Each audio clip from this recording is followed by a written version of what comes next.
एक जो बहुत ही बड़ा एस्पेक्ट है आपके बिजनेस का वो है आपके प्रोडक्ट का मार्जिन। और यहाँ पे एक बहुत बड़ी चीज़ है जहाँ पे लोग गलतियाँ करते हैं। एक मैंने अभी रिसेंटली एक वीडियो बनाया था कि आप अपने प्रोडक्ट की प्राइसिंग कैसे करें, वो वीडियो आप पक्का देख लेना, वो इससे कनेक्ट करेगा, ठीक है। सो प्रोडक्ट का मार्जिन जो है आपका, उसके ऊपर पूरा का पूरा गेम रन करता है। फॉर एग्जाम्पल, अगर आपका प्रोडक्ट है, मान लो लेट्स सपोज एक ₹1 की टॉफ़ी, ठीक है, एक रुपये की टॉफ़ी, तो ये एक ऐसा प्रोडक्ट है जो कि दुनिया में हर कोई ले सकता है। तो इस वाले प्रोडक्ट में आपका जो मार्जिन है वो इतना सा भी मार्जिन हो तो भी वो चलेगा, क्योंकि ये कमोडिटी प्रोडक्ट है जिसको कि हर कोई ग्रैब कर सकता है। तो ऑटोमेटिकली मेरा कम मार्जिन में भी, क्योंकि वॉल्यूम इतनी ज़्यादा है, तो मेरा प्रॉफिट निकल के आ जाता है, राइट। लेस मार्जिन लेकिन हाई वॉल्यूम, तो मेरा प्रॉफिट निकल के आ जाता है। लेकिन एट द सेम टाइम अगर आपका प्रोडक्ट का जो कस्टमर सेगमेंट है, वही पिछले वीडियो में मैंने कस्टमर सेगमेंट के बारे में बताया था, अगर आपके प्रोडक्ट का जो कस्टमर सेगमेंट है अगर वो कम है, इन दैट केस जो आपके प्रोडक्ट का जो मार्जिन है वो ज़्यादा होना चाहिए। In that case it has to be high margin, right. High margin क्यों?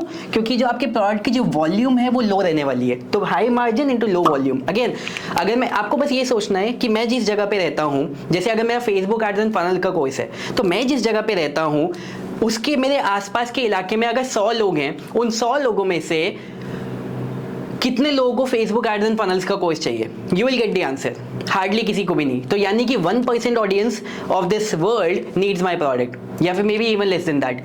लेकिन कितने लोगों को वो टॉफी ले सकते हैं, कितने लोग वो मूवी का टिकट ले सकते हैं? Almost everybody. तो बेसिकली वो वाले प्रोडक्ट को आप कम प्राइस पे भी दे सकते हो क्योंकि वो हाई वॉल्यूम प्रोडक्ट है। लेकिन ये जैसे हमारे कोर्सेज हो गए, for example digital marketing related, या अगेन आपका जो भी प्रोडक्ट है, सो उसमें आपका जो वॉल्यूम है वो कितना है, तो उस वॉल्यूम के अकॉर्डिंग आपको अपने प्रोडक्ट का मार्जिन डिसाइड करना है। तो फॉर एग्जांपल अगर हम डिजिटल प्रोडक्ट्स बनाते हैं, डिजिटल प्रोडक्ट्स बनाने में एक सबसे अच्छी चीज़ ये हो जाती है कि उसमें मार्जिन आपको थोड़ा सा ज़्यादा मिल जाता है। Your profit margin can even go up to more than 50%, जो कि कहीं और पे किसी और दुनिया में पॉसिबल हार्डली नहीं है। ग्रॉसरीज में अगेन कमोडिटी प्रोडक्ट जो कि सबको चाहिए, ग्रॉसरीज वाले प्रोडक्ट में मैक्सिमम टू मैक्सिमम 7% तक का मार्जिन होता है। Think about it. लेकिन अगेन वो इतने हाई वॉल्यूम पे खेलते हैं कि अच्छा खासा प्रॉफिट निकल के आ जाता है। सिमिलरली अगेन आपको अपने प्रोडक्ट को देख के डिसाइड करना है कि मेरा जो प्रॉफिट मार्जिन है वो कितना होना चाहिए।